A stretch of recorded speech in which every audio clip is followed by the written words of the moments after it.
When your small business is just you, or maybe you and a tiny team, how can you possibly fit in everything that needs to be done, especially marketing? It's a chicken and egg problem that's not easily solved. You need time to market your business, but there is no time because you're so busy serving existing customers. What can you do to balance out those conflicting demands on your time? What do you, or how do you organize things so that the marketing's happening like clockwork without taking a major chunk of time out of your day? Sarah Noel Block is a writer, an editor, and a content marketing strategist. And she went from working for seven bosses at once to setting up her own business, Tiny Marketing, where she works with time strapped marketers in mid sized B2B industries to build high impact marketing without adding to the head count.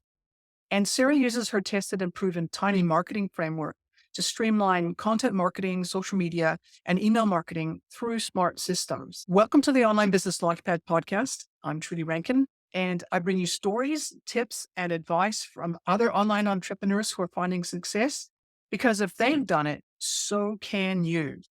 I've been running my own online business for more than 8 years with a few pivots, bumps, and successes of my own along the way. And over the last few years, I've become really passionate about helping people build and grow the online side of their business to the size that they want. And that's the bit that matters, the size that they want. And I've worked closely with over 100 people, helping them get started from scratch, especially people who, because of life circumstances, need a flexible work from home option that helps them pay the bills. And I've worked with hundreds more people, helping them grow the online side of an existing business. And my mission is simple. I want to show you how to solve the challenges that you face as an online business owner so that you can have more choices in how you live your life. So if you're ready, once again, to dive into online business building and learn how to create an effective marketing machine for your small business without neglecting your existing customers, stick around. I'm excited about this topic, so let's dive right in. Thank you for being on the podcast. Oh, thanks for having me. I'd like to start out by just asking you to talk a little bit about you, who you are, where you're from, what's your background in terms of getting to where you are now? I'm Sarah Noel Block, the founder of Tiny Marketing. I am from Chicago, and the reason I went with Tiny Marketing is because I was the head of marketing for a 7-company group as a one-person marketing department. Yeah, it was just me. It was just me. So I'm panicking, thinking that I'm failing all the time, and I have 7 presidents to answer to. They're all lovely, but they all have a lot of ideas. And as I'm crying in my cubicle, I realized that there has to be a better way. And I started to formulate what that could look like. And that's when I came up with the framework that I use now for my clients. I call it the Tiny Marketing Framework, but it's streamline, systematize, automate, and outsource. We build a super streamlined marketing strategy that just focuses on one target audience and one target channel. And then we go from there. It's difficult to imagine what it would be like. Maybe it's not difficult to imagine what it would be like having seven bosses, all with differing, Now, not to mention all of them with differing ideas about what they want you to do, because that could be the topic of a completely different podcast, actually. How do you deal with conflicting demands from people who are tugging you in different directions? I could dive into that a little bit if you want to. We will dive into that in just a little second. But what I'd like to ask you is that in terms of your progression from working for seven bosses, trying to do everything that they're asking you to do, to having your own business, tell us just a little bit about that story. Every client I have is like having a different boss, but I've learned how to manage that, which makes it a lot easier. I have a really structured system that I take my clients through, and that makes it a lot easier. We start off with a strategic spark, which brings in all of their internal stakeholders. And this is huge for them because we bring in all of the internal stakeholders, like the head of each department, and I just interview them. And that's where I start. And then I walk away and I come up with their strategy. But they finally feel heard for the first time. Often, operations, finance, sales, they don't feel like they get a say in marketing and how the company is being represented when they have a huge piece of that. They're a big part of it. So they get buy-in, they're heard, and their input and what they know from each point in the sales cycle, it's all included in the strategy. And that makes it a lot easier. Having worked in corporate myself, I'm hearing you 100%. There are times when you think, what in the world's going on? Why are we talking about our organization this way? Why did they say what they said? And it's really interesting trying to figure out, even inside an organization, how to make your voice heard when you've got ideas around how we should be presenting the organization to the outside. I want to come back a little bit to when you were working for seven bosses. And it sounds to me you've taken what you've learned from having to deal with seven bosses and you learned how to apply that to having, I don't know how many clients, and you don't need to say, but I'm just saying, it's just having to apply that to more than seven people. You don't make a leap like that in one day. As you worked for your seven bosses and went through your day to day routine, what was the trigger? What was the spark that made you go, oh, I really would like to set up my own business. I'd like to start working for myself. And now I want to work for way more than seven bosses. When you're coming from like a one person shop and answering to seven bosses, it's like I was a one person agency working for this group. I knew I could handle it. And when I started implementing those systems that I came up with and seeing the results, we had a content hub that won an award. It was a construction company for best construction blog and things like that. Seeing like our ABM campaigns really working. I was like, I could do this. I can really scale this. And the more I practiced it, because I was there for 7 years, the more I understood I could refine it and I could make it better. And it worked out. That wasn't the last job I had in corporate America, but that's the job that made me confident that I could do it. And I always knew I'm going to do this one day. What was the trigger? What made you pull the trigger in terms of actually starting your own agency? Oh, I was a complete chicken and I should have done this a long time ago, but it was COVID. My kids were in virtual school and some background on me. I refused to ever have just one stream of income.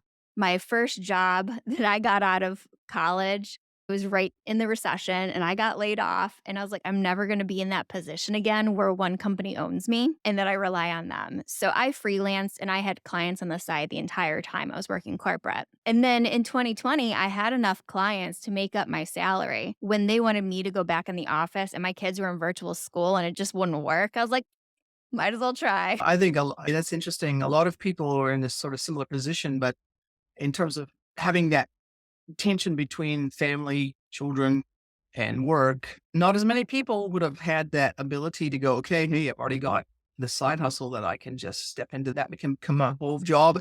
And I think that's very unique because some people have done it, but not that many people do it. In terms of that juggling act between corporate, your side hustle, and your family, how did you manage to make that all work? That was so hard. I'm not gonna lie, that was really hard. When I knew that I was going to make the leap and I needed to bring on more clients because I was not go I'm really conservative in that I wasn't going to leave until I had enough clients to make up my salary. So, I was doing freelance work and I was skipping all of the birthday parties and my husband would take the kids so I could do that. I knew my kids have these extracurriculars on these times, so I always brought my laptop and I did my freelance work during those times. Then when I had big projects, my husband would take the kids out and I would just settle in on that. It sounds like you've got some really good systems and some support for doing that. I want to swing back around to what we started to talk about at the beginning in terms of that question of how did you manage to work for the seven bosses and what did it look like in real life and then the transfer to that. So you talked a little bit about translating what you learned from your seven bosses into the work that you do with clients and how you start to shape both the relationship and your understanding of the organization. You mentioned that you start by interviewing everybody who, Mhm. the heads of the different departments. Once you've interviewed the heads of the different departments and help and understand what they think should be happening and what they would like to be, what do you do next? I find that golden thread because they think they're all saying different things, but they are not. And I have the transcripts to prove it. So I find that golden thread that's going through all of them. I document everything. They get a strategic spark report, is what I call it. And so in it, I have all of the challenges that they have that they agree on, all of the goals that they agree on. And then I come up with a strategy and an execution plan that I think will work. So I present that to them in what's called a magic hour, and they approve it. So the whole group approves it before we move forward on anything, even a larger strategy. But at this point, I'm getting little micro yeses all along the way because I'm hearing them the entire time. They're involved, they're giving me feedback. So it makes it a lot easier. And they're a lot less likely to have that squirrel moment where they're like, this company is doing this. I want to try that too. I'm like, this is the strategy for this quarter. We could throw that in the marketing lab next quarter and test it out. Put some KPIs around it and see if it makes sense to move forward with. That makes so much sense. You touched on a couple of things, and I'd like to dive down a little bit more into those. You talked about quarter by quarter. So do you do quarter by quarter planning, or do you do a year and then agree the year, and then do you come back quarter by quarter? Or how do you handle that sign off? How much time does that sign off section cover? The strategic spark covers whatever that next project is. Normally, my first project with any client, I do the strategic spark first, and then what I call a strategic story, which is the customer avatar, messaging strategy, marketing strategy, content strategy, action plan. So that is like an overarching strategy that they don't need to redo every year. It gives us a good foundation moving forward for marketing. And then I break that down into quarterly marketing plans. So I do everything in 90-day increments. So we have the space to be able to pivot when needed, and we can get really strong data and know what's working, what's not. Talk just a little bit about the whole role that data plays in the system that you use. Each quarter, we do that quarterly marketing plan. But when we're doing that, we set those benchmarks, those KPIs that make sense to look at. When we look at the previous quarter, what did those look like? Did we meet those? Is there anything we can cut that didn't meet those thresholds? And then we look at what makes sense to track for next quarter.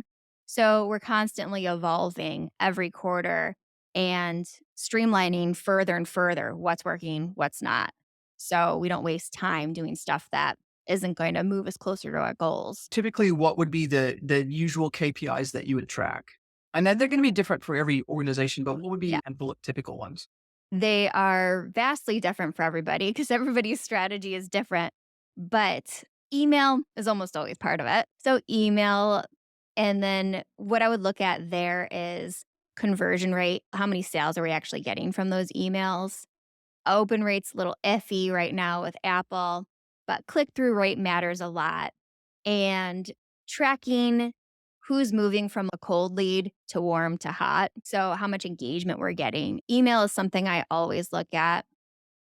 Other ones that matter a lot, the lead magnet. And what's your one killer outreach strategy that goes along with it? So, that's a huge one for me because my priority is what's making you money. That's always what I'm going to prioritize first. For example, my one killer outreach strategy is workshops. I do a workshop every month. For that, I'm tracking how many new subscribers am I getting from that? How many people attend live? How many people turn into customers? And then just make little tweaks every quarter so they get better and better. That's a really good strategy. Live workshops works Oh my really gosh. well. They Yeah. work brilliantly and I love them. And now I'm starting to strategize and manage those for my clients because they just work so beautifully. They absolutely do. Something that you said earlier, I'd like to just dig in a little bit to what you just briefly mentioned, which was, I can't use the exact words, but it was something around the lab section. In the marketing lab, you were saying we can try that next quarter in our marketing lab, but we're not going to do that right now. If somebody comes up with an idea where you're going, hang on, wait a minute, we didn't agree to that, but we can try it in our Yes. marketing lab. Talk a little bit about your marketing lab. Every quarter, I designate space and budget for the marketing lab, something we haven't tried before, but we're excited to try out. I'll pick one and we'll decide what those benchmarks are, if it's a success or a failure. We don't take it personally, and there's no commitment. So we just try that out for the quarter, see if it works. If it works, great. Maybe we'll make some tweaks and see if we can get it even better. But if not, it's no big deal. That was a marketing lab and we learned something from it. I really like that idea because it helps to satisfy the bright, shiny object syndrome that a lot of us, Yeah. but doing it in a controlled way, in a way that's going to be helpful to the business because you're going to learn something from it, whether it works or doesn't work. You've learned something. And I think that's really important. Do you tend to have pushback on that? Do people think that's a waste of our money? We shouldn't be doing that. No, because it's usually them that's wanting to try it. So no, I never get pushback on it. I like that concept. I just have a quick question. This is a clarification question. In terms of the steps, you have your Spark meeting where you're meeting everybody. Then you've got a session where you're planning, sitting down with everybody, planning and saying, hey, this is what we've agreed to. This is what we are agreeing to in terms of our, Mhm. then you do quarterly check-ins, some trialing new stuff and reporting back on that. Do you tend to go back and redo some of that process becomes circular in terms of sitting down and planning? How often do you go back and look at your avatar, what's the message, et cetera, that you mentioned that you do at the beginning of your process? We'll take a look at it every year. Does this still hold true? Have we evolved at all? Do we have a new offer that doesn't really apply anymore? Are we making more money with this offer?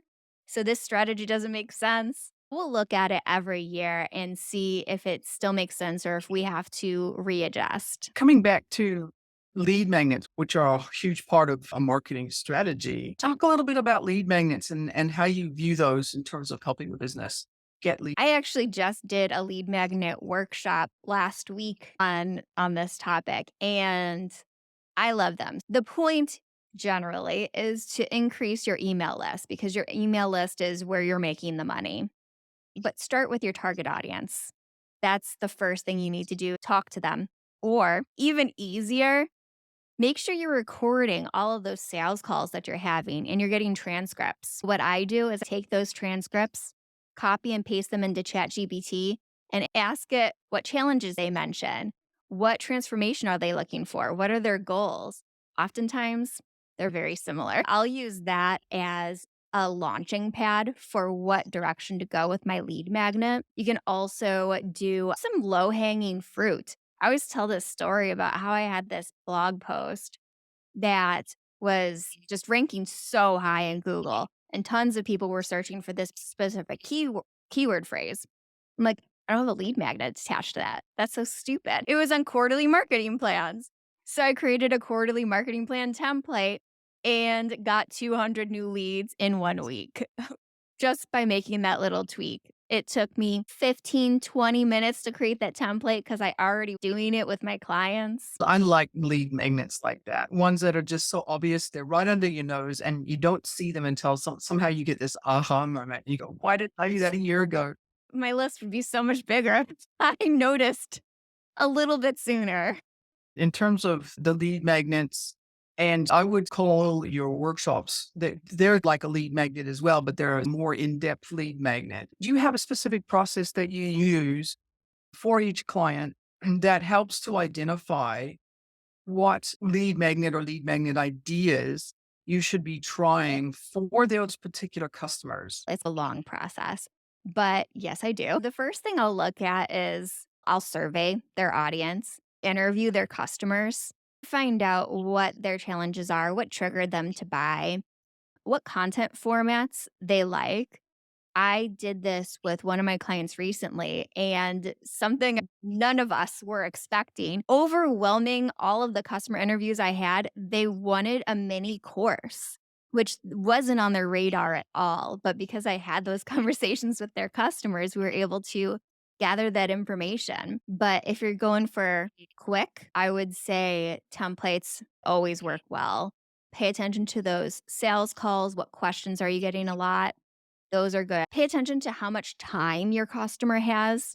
Are they willing to sit down for a master class or a webinar, or do they want something quick? You could always survey your audience. You can always pull them on social media and get some ideas if you don't have the time to have those conversations. I love the emphasis on talking to your customers and paying attention to what they're saying. It's so easy for us, or for me, I'll say, and I know a lot of other entrepreneurs as well. It's so easy to go, oh, we think we know our audience really well. And so we just assume, and it's a dangerous thing to assume. Whenever I have these strategic spark sessions, a lot of assumptions happening. Then I have those customer interviews and I'm like, oh, those assumptions were not right. But it's easy to do assumptions about how much people understand, what their real challenges are, and it's never what you think it is. No, it's not. But once you get down to that core challenge, like what is causing them actual pain when it comes to their business for me, because I work in B2B, everything gets so much easier. If your offer becomes so much clearer because you finally understand what they really need, just listen to people. Recently, I've had so many people reaching out to me to pick my brain on how I fill my workshops. How do I fill these virtual events? And how do I sell one to one offers? Because usually this format's done when you're selling a group thing. So I'm like, why don't I have an offer around this when so many people are trying to pick my brain on this? Absolutely, because it's something that I think a lot of people are affected by. First of all, you got to get people to sign up. Then you got to get people to show up. Then you got to get people to buy. And that is a Yes. long, complicated process. It is. And there's strategy around it that makes it a lot easier, but it feels overwhelming if that's not something you're doing all the time. It's one of those interesting things where you got to be able to do it well. Yeah, just that whole process of finding clients, getting clients to know that you can do the work, getting them to decide to use your services. I want to swing back to one of the things that you said just very briefly and quickly. And I thought, oh, that's interesting. We need to delve into that. And it relates to what we just said in terms of that process for finding your clients and serving them well. And that's using AI to help you refine your understanding of what people do need. Talk to us a little bit about your journey. Oh, AI's there. How can I use it to help me with the work that I do? The first couple things I was doing with it was content creation ideas. I would put in ChatGPT, this is my customer, these are the challenges they're having. This is what they want their life to look like. What are 10 blog post ideas around that? It came up with some really good stuff. But as I've evolved, I use it heavily for transcripts because I get the actual data from that. So I have those conversations with customers, copy and paste that in, and it makes it so much easier. I can get the information so much faster because I ask the right questions and then I just ask ChatGPT, find the answer that's in this giant transcript. You say that really quickly, and I'm smiling to myself because I wrestle with ChatGPT all the time. And it's not quite as straightforward as people might think to be able to frame your questions in a way that's going to get you the response that you need, AI, ChatGPT, whatever it is.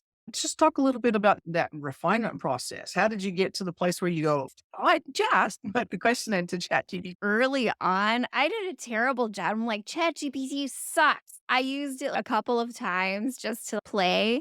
And I was like, no, I'm not using it anymore. And then I was like, maybe I'm just using it wrong. Maybe I'm just bad at this. So I kept playing with the way I was answering questions and giving more detail, more context with every question. And the more information I gave, the better the output. I also really like to use BARD, which is Google's version of it, because one, it has a higher word count that you can use. So it's better for transcripts in that way. Two, it also does Google searches when it's answering your questions. So you can get more accurate information. That's one of the interesting challenges that I certainly discovered, certainly for ChatGPT. It has such a short word limit that if you have a long podcast interview, you try to put the transcript in there and it just has a hissy fit and says, nah, not doing that. BARD is better in that capacity. They have a more word count threshold.